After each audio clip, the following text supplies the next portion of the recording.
Hey everybody, welcome back to Premium Picks. Today we are going to do the betting breakdown for UFC 299, Sean O'Malley versus Cheeto Vera. If you're looking for more in-depth predictions and stylistic breakdowns, watch our last video. This is strictly from a financial point of view, what we like for each fight and what we don't like, which ones we're looking to make money off of. All right, first fight of the night. We got Joanne Wood versus Marina Moroz. The only plays here are Wood by decision because she's a pitter-patter striker, or Moroz and an over. I'm on the Moroz side. I think she's going to win this fight. I think Joanne Wood's already said she's retiring after this, so I don't like hearing that. I like Moroz over 1.5. I know a lot of people are saying submission. I'm not 100% sold that she'll find the submission, but I think all the overs are live. And if you're on the Wood side, it's decision. She doesn't finish anybody. What do you like here? Yeah, I heard the retirement talk after we did that episode last time. So it's the retirement fade, I guess. I would have liked Wood if she didn't say this was her last fight. So most fighters don't go out on a high except if you're Robbie fucking Lawler. But other than that, yeah, Moroz decision. Submission's live though. So the over is not too bad at 220 minus 220. And then the submission decision line is minus 200. So that kind of sucks. So yeah, those are my picks for that one. All right, moving on. We got CJ Vergara versus Azu Almabaev. Azu Almabaev or Baev, whatever, he's going to win this fight. The line is juiced. I think he's probably the safest pick on the card. This guy is going to win the fight. The question is he going to knock him out or is he going to submit him? Most people think he's going to submit him. I don't think a knockout would be that shocking. For me, I use Bet365. It would be a double method of victory, knockout or submission, that he is going to finish inside the distance. I see no reason why this fight goes the distance. Vergara is kind of chinny. I think Azu finishes this fight. What do you think? Yeah, inside the distance, minus 115. That's the only bet I would do here. I would parlay Asu at the 550 if you want to be safe with your parlay, but I think he finishes him, and I'm with you, minus 115. All right. Moving on, I'm excited for this fight actually. After doing more diligence, we got Rebellis Despaigne 4-0, 4 first-round knockouts versus Josh Parisian 15-7.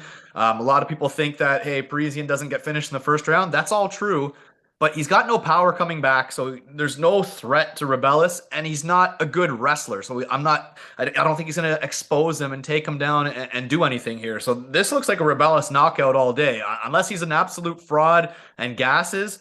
I'm going to say he's not. He's huge. So I believe he's like 6'7". So he's got the touch of death. He's big. Parisian gets hit a lot. Yeah, sure, he doesn't get knocked out in the first round, but he hasn't really been fighting huge hitters either. So I am on the Rebellis knockout, and I think it's probably going to be in the first or second round. But I'm not a parlay piece, but I am going to sprinkle him by knockout. What do you think? What do you see? Well, Rebellis by knockout, don't sprinkle Rebellis by knockout because it's minus 300. Is it First first round? first round is minus 160. Yeah, him to win is minus 334. Him by knockout, it's minus 300. So You might as well pick him to win. I just pick him to win. Listen, I said value guy coming in, blah, blah, blah. I looked at the tape. He looks good in the 30 seconds of fight time that he has, right? But then I looked at Parisian, and yeah, he doesn't get knocked out, blah, blah, blah. But he's not that guy.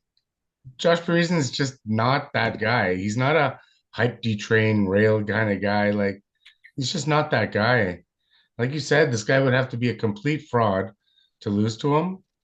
Like in the Parker Porter status fraud, like that's the kind of frauds we're looking at here. But I don't think he's not. And I don't know. Well, the gas tank can't be too bad. It's not like Parisian pushes a huge pace either, right? So yeah, I mean, might as well take him in minus 334, not overthink the whole fucking thing. But yeah, I don't really see any spots. The minus 160 for the first round is kind of a joke. All right. Moving on, middleweight division, we got Michel Pereira moving up for his second fight at middleweight versus Mikhail Oleksiejczuk. Obviously, Mikhail likes to strike, and Michel likes his capoeira style striking. He's kind of got away from that. He's been utilizing his grappling. This fight has me kind of spinning because I actually think Mikhail is better than most people give him credit for, and I think he's got sneaky power. Problem is Michel has shown a chin, so I don't think he's getting knocked out. And if he doesn't get knocked out, I just think he's the better fighter. Like he'll win the fight. I just don't know whether to play straight up or if he'll knock him out. I'm not sure how to play this.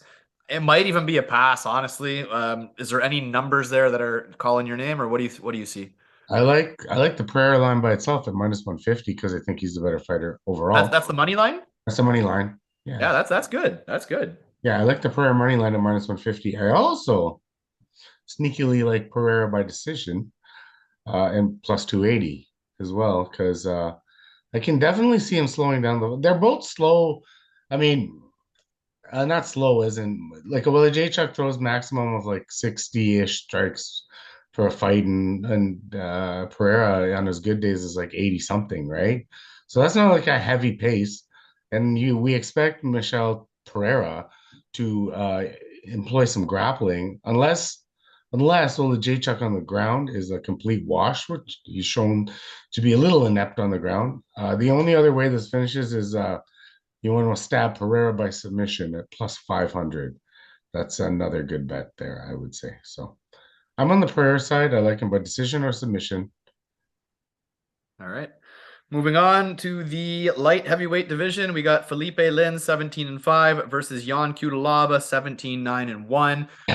Um, this is a fight that you could definitely go either way on. Like I get it. There's no strong confidence here. My only confidence is it's a Cutelaba fight, which means it's going to end inside the distance. And I just can't put my money on him because I just don't trust the guy. He's a head case.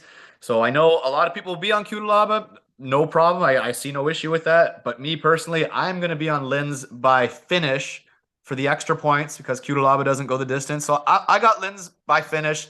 Not a parlay piece, not a confident pick, but I do think this fight finishes. What do you think? This fight's overall a pass, I think. And Yeah. for some reason, I don't think Linz will be able to like withstand the Cutelaba beating at the beginning. Um, I'm probably passing. I don't really like anything. Nothing really stands out in this fight. A Felipe Lin's decision is not out of the question, though. Cutelaba is a tough son of a bitch, and he might win the early part. He does slow down, but he has durability. The only guys that really have finished are Ankalaev. See that Devin Clark fight he had, where he was owning Devin Clark, and it went the whole way. That was crazy, and I feel like this could mimic that Devin Clark fight in some way.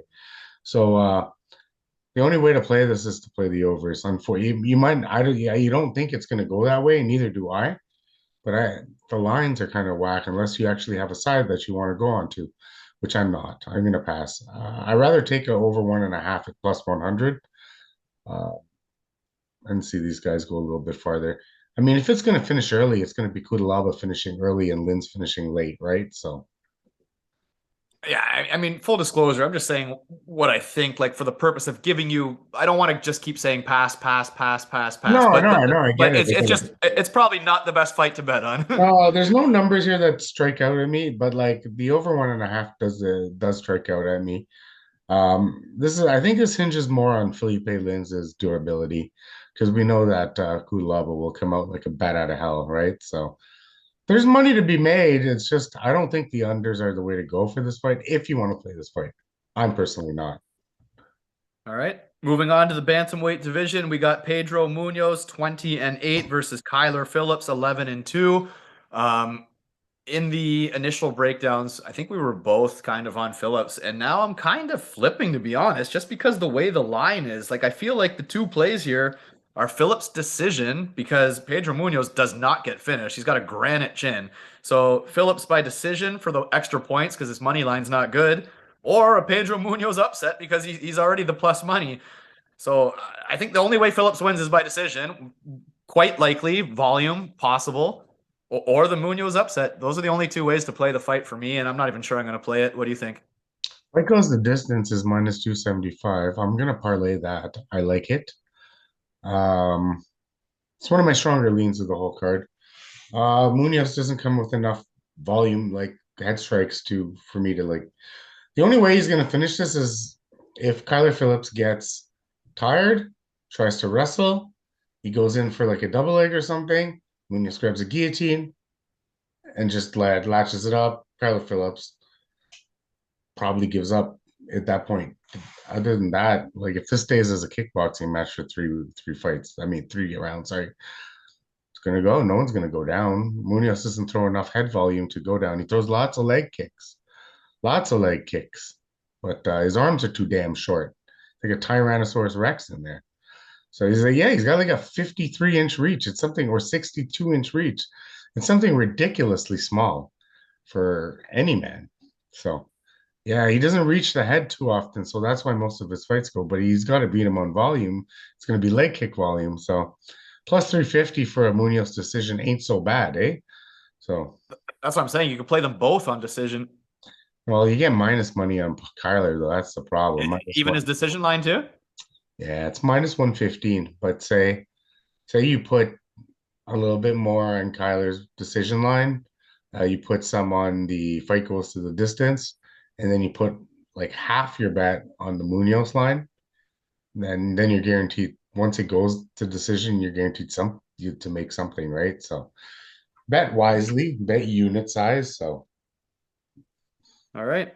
Moving on, we got Mateusz Gamrot, 23-2 versus the former champ RDA Rafael dos Anjos, 32-15. I feel bad for RDA here. It's just a terrible stylistic matchup. He loses when he gets out grappled. And what does Gamrot do? He grinds. He grinds and grinds. Nothing flashy at all about him. He's not going to knock you out. He's not going to submit RDA. I see just a 3-round grind where he doesn't really inspire anyone or doesn't really put on a entertaining performance, but he gets it done. Now his line is so juiced though that I just don't even think I'm playing it. Like what's his decision line even? minus 155. That's not too bad. That's the only way to play it for me. Like there's nothing else worth playing there. What do you think? Yeah, the that one and the distance minus 275 again. Yeah, this I mean, no one, not one of these two guys are gonna one punch each other. And I don't think Dos Anjos gets subbed by Gamrot. Gamrot could get subbed by Dos Anjos, but I don't think Dos Anjos has the wrestling to get Gamrot down in a good position, in an advantageous position. So this basically is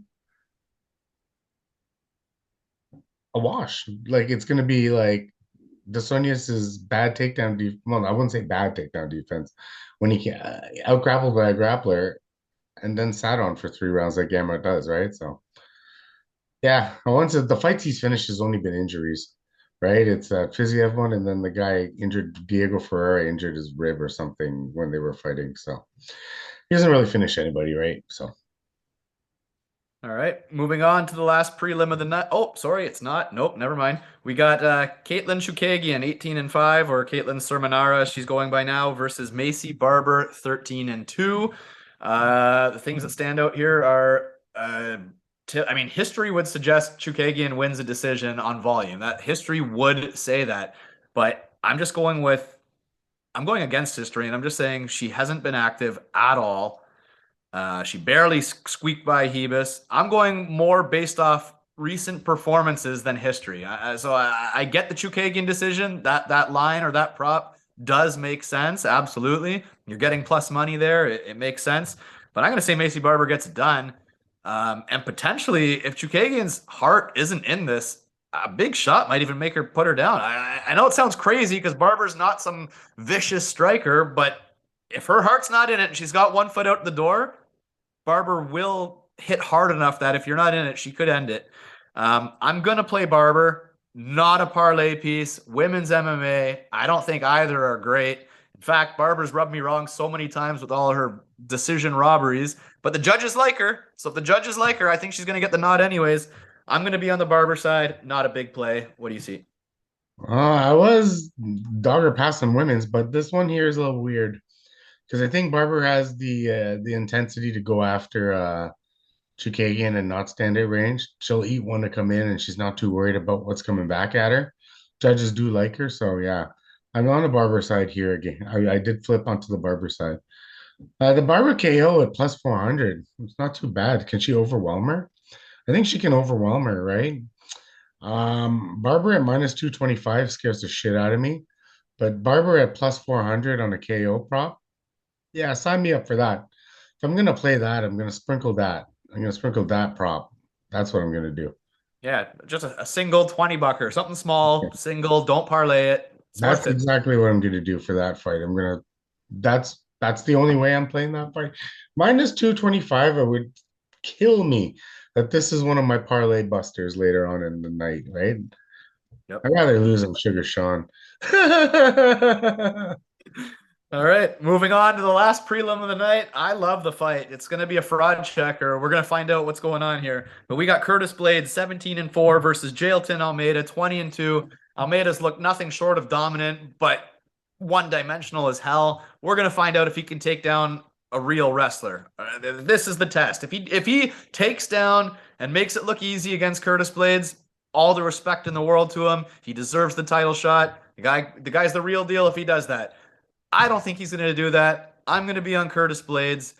And you know what? At pick'em or even odds, I don't even really need a prop. I mean, I think he might knock Almeida out personally, but I could see a decision. I could see a knockout. I'm on Curtis Blaydes until I see Almeida take down a real wrestler. I'm on Curtis Blaydes here. What do you think? I am possibly switching, but I'm not gonna. I don't think I've got doubt put in my mind, and I'm gonna probably pass this fight. Let's be honest with you. So Almeida now, he weighed in at 261 today. He's weighed in his past four fights 231, 235, 236, and now for this Blaydes fight, he weighs in at 261. Looks still like an absolute tank, shredded, and he weighed in 4 pounds heavier than Blaydes. That's a fucking red flag in my book, man. That's a red flag, man.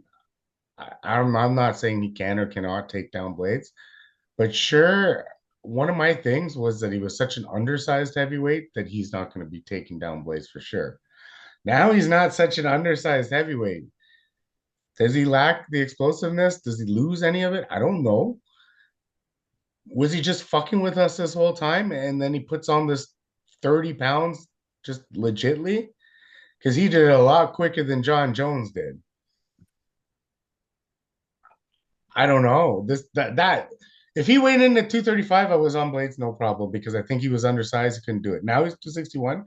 Scares the shit out of me. I'm either gonna play Almeida. I don't know if he's gonna tap out Blaydes, but it'll be Almeida by submission or decision.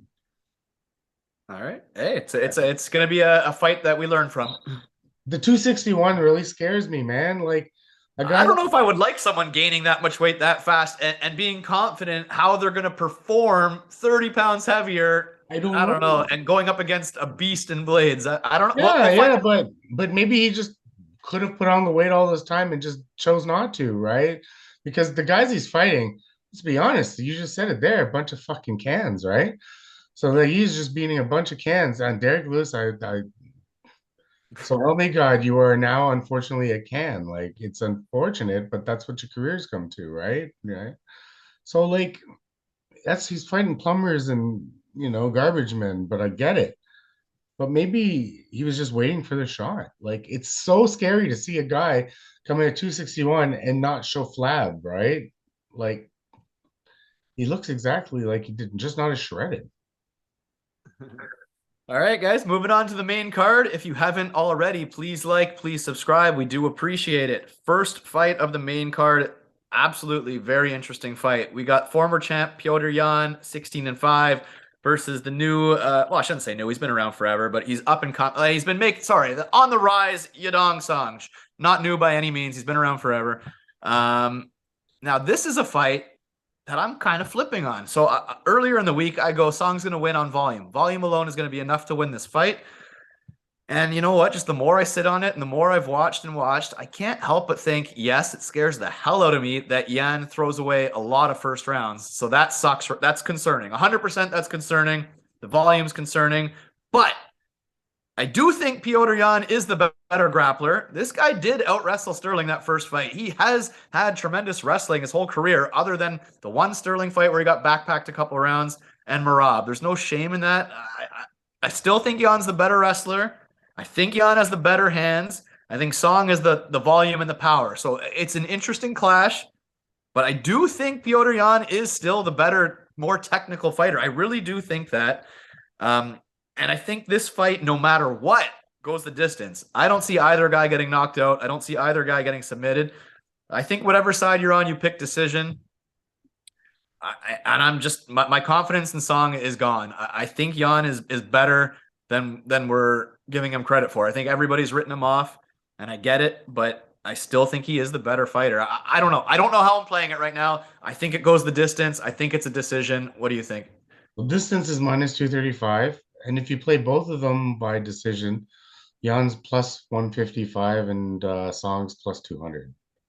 So you can essentially play fight goes the distance and both the guys by decision. And as long as it goes to decision, you're going to make money. So I'm with you on the decision.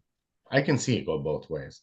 I'm a Song believer because I love the guy, but I can definitely, I'm not, you don't bet with your heart, you bet with your head. I can definitely see it go both ways. Song's been out grappled once. It was against Kyler Phillips, and it wasn't for that long. And Jan, the grappling is it's so-so, but it's good. But like sometimes it shows up real well, like that first Aljo fight. Then it doesn't show up. So it's kind of weird. It's like, is it just like Peter's just not doing it? Or Petter or whatever he wants to, like Petter Bondra, the old Washington Capital guy. But yeah, so I don't know. He's still a good fighter. So I'm not going to discount him. So the way I would play it is the way you said. Fight goes the distance, put your money there, put in both decisions, weight your bets properly, and make sure you're going to come out with $50 or whatever. I know you guys don't want to hear that, but like and you're not going to hit a big parlay every time. But if you pick your spots right and you pick your decisions right, you can make $50, 50. Now you're just making tickets for the next fights, right? So that's the way I look at it. All right. Next fight of the night. Very interesting classic clash of striker versus grappler. We've got Gilbert Burns 22-6 versus Jack Della Maddalena 16-2. This one almost feels like a live bet fight. Like it almost seems like if Jack stuffs the takedown early, like it looks like he's going to have no problem stuffing them, he's going to knock Gilbert Burns out. If he gets taken down early, he's going to get tapped out. So I think you're going to know really quick. I think whoever wins is going to finish, truthfully. I don't think this is going the distance. If Gilbert Burns can get this down and get it down early, that means he's going to get it down often, and he will choke him out because Jack does kind of make poor decisions sometimes. He's put himself in some bad spots throughout his career. Remember, even earlier in his career, he was in a tight-ass arm triangle choke. I don't know how the hell he got out of it, but the point is he does make mistakes on the ground, and if it goes there, Gilbert Burns will submit him. I still am on the Jack side by knockout. I think Burns is undersized. I don't think his wrestling is great. And I think he can't take a shot from somebody who hits as hard as Jack. That's just me personally. So I am on the Jack by knockout side, but like whoever wins, neither would shock me. And I think whoever does it makes it look easy and finishes it. I think the winner looks great and the loser looks bad here. What do you think? I think this fight gets a little bit more drawn out than people give it credit for. I think over 1.5 at minus 180 is not so bad. Yeah, other than that, yeah, I think this is a later finish. And I think it's either Jack overwhelms him or Gilbert catches him with the sub. So yeah, Jack by knockout plus 160, Gilbert by sub plus 375. Plus 375? Yeah. Damn, I might have to play both those. That's what I'm saying. That's what I'm Plus saying. 375 that's Gilbert's win condition. Yep. Plus 375, buddy. Yeah. Wow. Those are the bets I like. Isn't Gilbert the favorite here too? No, Jack's the favorite. What's the money line? Minus 160 Jack, plus 130 Gilbert. Wow. Plus 375 is definitely I won't fault anybody for playing that ticket. Well, what's he gonna do? He's gonna try to get him down. He's gonna try to submit him. He's gonna submit him or he's gonna get knocked out. That's how I think. Well, I know Gilbert Burns not to sit in friggin' full guard and start punching. He always makes a move. All right, guys, moving on to the featured fight. We got the UFC newcomer, but MMA veteran, Michael Venom Page, 21-2 versus Kevin Holland, 25-10. They have vowed to do the first in-cage podcast. They're going to be talking their whole fight. How do you think it plays out? Well, I don't think we're going to see grappling. I think they're going to strike it out. I think Kevin Holland is the better grappler for sure, but I don't think he's going to be shooting takedowns. And in a striking match, you could see Michael Venom Page outpoint him. So I could see an MVP decision. I think Kevin Holland has a pretty granite chin, and for a 3-round fight, yeah, he was stopped once by Wonder Boy in like the 5th round, but it still wasn't a knockout. It was just an accumulation of damage. So I could see an MVP decision where he kicks his legs and just picks him apart for 3 rounds. And I could see Kevin Holland knocking him out. Seriously, I could see him catching him and knocking him out. Maybe I'm crazy. Those are the two ways I see the fight: Holland knockout or MVP decision. I'm not sure yet if I'm playing it or not. What do you see? I might pull that fight goes the distance with the both decision ones. Both decisions are over plus 200. You got Kevin at plus 220, Michael Venom at plus 200, and you get the fight to go at minus 160. I feel like this is a showcase fight. A fight where they're going to be talking shit, trying to like do quick, really fancy one and dones. You know what I mean? And just like, you know how there'd be hoo-hawing and hoo-hawing, and I don't feel like they're gonna get after it. I think this is a showcase fight, right? And both these guys are talkers. They're both showcase artists. You said Kevin has a tough chin. I don't see Michael Page once he'd been stopped. It was by the what's it called? What's his name? It was a fucking It was the undercard. It was the upper. It was the it punch. was the Brazilian guy in Yeah, yeah, Bellator. yeah, yeah. He was champion. Damn it! I can't remember. We all know who he is. He pelted him with a leg kick and then he hit him with a big shot after it. Yeah, yeah, yeah. Oh God, I can't believe I forgot his name. He's lost like 6 in a row anyway now. Yeah, he's cold Yeah, as hell right now. he's just got out grappled, fucked, right? So whatever. We're not talking about him. But my point is, I feel like this is a slow paced showcase fight.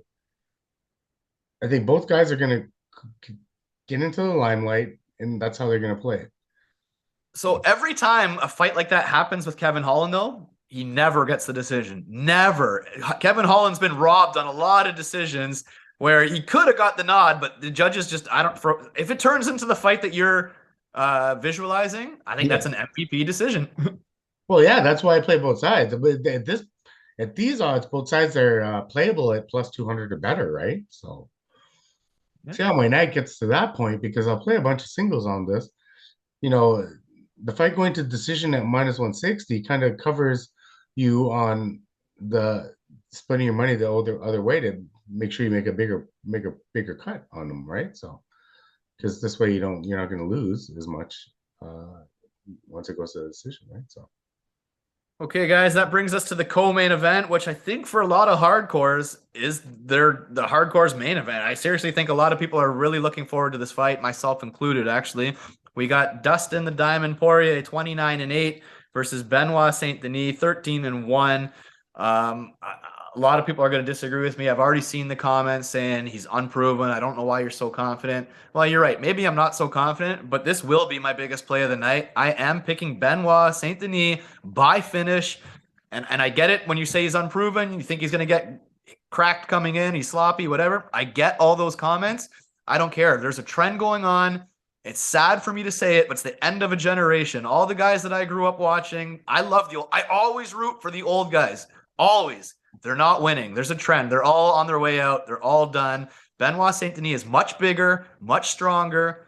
I think he can knock him out or submit him. I think if he uses his grappling, it's a slam dunk. And if he bangs it out, yes, there's a chance he gets cracked and dropped. There is a chance.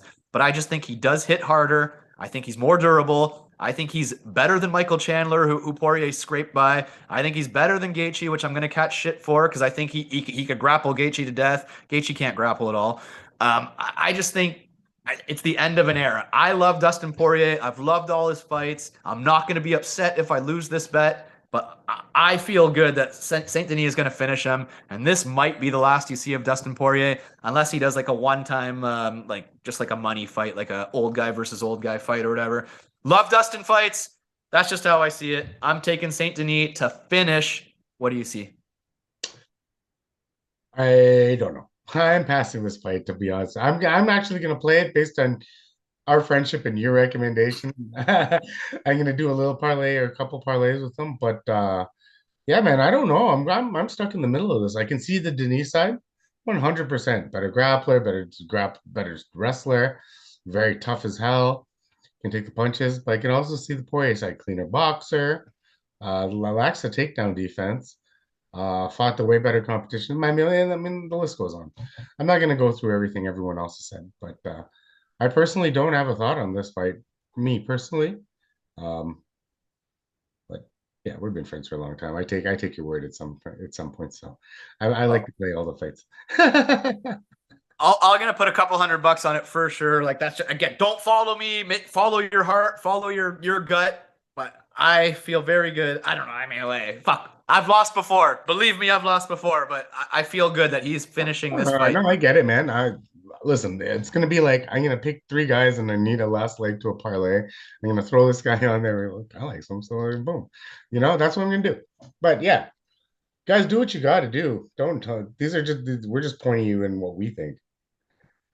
Man, coming back off a knockout at that age, we just saw what happened to Volkanovski. There's a trend, man. These old guys, and I love the old guys. But once you get knocked out, you can't take the same kind of shots. And Benoit Saint Denis isn't some pitter patter guy you want to come back off of a knockout. So I think this is going to end very bad for Poirier, unfortunately.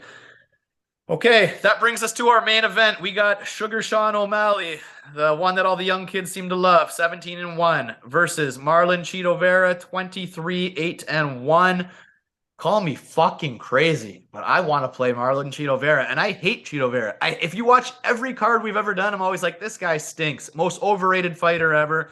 Not a fantastic striker, not a fantastic grappler, just a tough guy. And I think that alone gives him a chance in this fight. Styles make fights. I don't think he's going to get knocked out. I don't think so. And if Sean O'Malley can't put you away, I think over 5 rounds, at some point, he will get discouraged. He has slowed down before. Even in beating guys, he's beating the hell out of that Chris Mutino or whatever the hell his name was. He slowed down from beating the crap out of him over 3 rounds. At some point, I don't think Sean O'Malley is a great nail. He's a great hammer. And if he slows down and the tide just starts to turn or whatever, I think it's only going to take a leg kick or two or a big shot or whatever. Like, I don't know. On top of that, I don't think this fight goes the distance. So maybe you play both sides to win by knockout, because I don't really see a submission here. I think we're getting a knockout. And I might sprinkle Marlon Vera knockout. And I don't even like the guy at all. But I think he has a chance here. I think he's being counted out. I don't think Sean O'Malley's as good as everybody thinks. And I'm sure I'm going to catch a ton of shit for that. What do you think?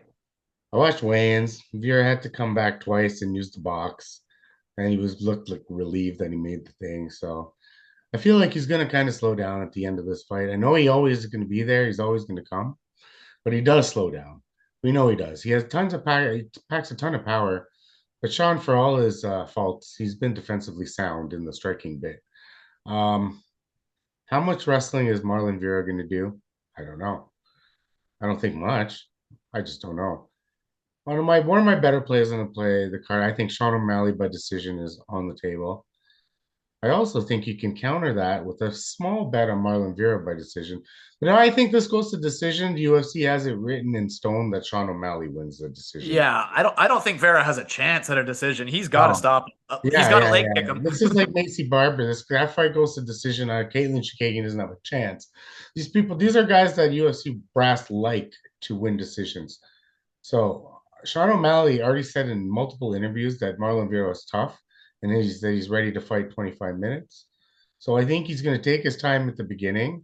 It's going to be a slow pace first 2 rounds. He better win those rounds, because those are the ones Marlon gives away. Those are the rounds Marlon gives away. Third round is very important in this fight. Whoever wins the third round, it could mean it's 2-1 Sean O'Malley or 3-0 Sean O'Malley.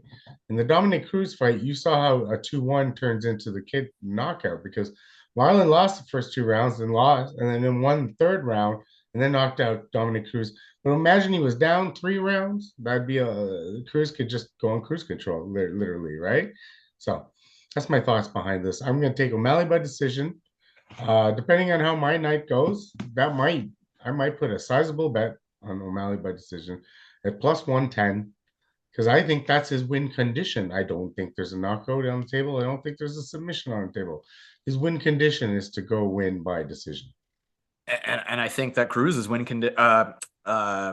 win condition is a knockout, because he's not going to win the decision. So you might even counter it with just a small sprinkle on the opposite side knockout. What's a Vera knockout at? plus 500. Plus 500. I mean, you can sprinkle a little bit because that's his win condition. And I think it's going to be apparent quickly, I think, whether he can Actually, get that's a good hedge. Actually, that's a very good hedge. I like that. because the big thing here is O'Malley's got to show that he can check the leg kicks because it's been multiple fights where he has been dropped with leg kicks. He has to check them here. If he checks the leg kicks, he's got the better hands. I'm not, as much as I'm a O'Malley hater, I'm not blind. He has good hands. He has the better hands. He has to check these leg kicks. Has to. Yes, sir. Okay, guys, there you have it. That's our betting breakdown. I hope we all absolutely smash it. I am pumped for this card. It's a great one. We'll be back probably Sunday, Monday latest for the next one, our next breakdown. Good luck to everybody. Drop us some comments. Drop us your favorite props, your favorite picks, and we'll talk soon. Have a good one. Good luck.